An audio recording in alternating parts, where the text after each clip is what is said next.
বাসায় বসে বিটরুটের শরবত বানাচ্ছি নিজেদের খাওয়ানোর জন্য, নিজেরা খাবো তার জন্য।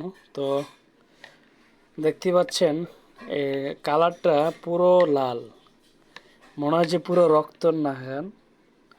যাই হোক, তো যারা বিটরুটের শরবত খেয়েছেন তারা এই ভিডিওটি দেখে তারাই চিনতে পারবেন এবং তারাই বুঝতে পারবেন। তো এই প্রথম বানাতে যাচ্ছি। তো এর সাথে আমরা দিয়েছিলাম আমাদের সরিষা ফুলের মধু, একটু জমে গেছে।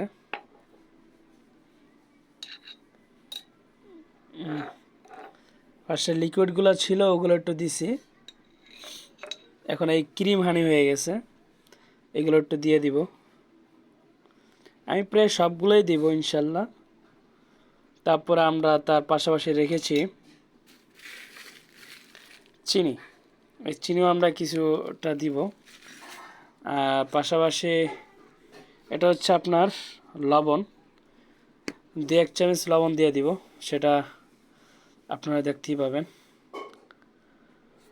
আর বিটরুটের শরবত যারা খাবেন, রোগী হোক এবং রোগী ছাড়া হোক, সবাই খেতে পারবেন। আর যাদের রক্ত কম বিশেষ করে তারা এই বিটরুটের শরবতটা বানিয়ে খেতে পারেন।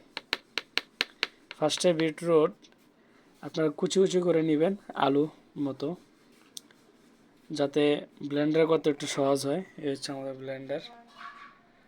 আর এই হচ্ছে বিটরুটের রস, 2বার ছেঁকে নিয়েছিলাম।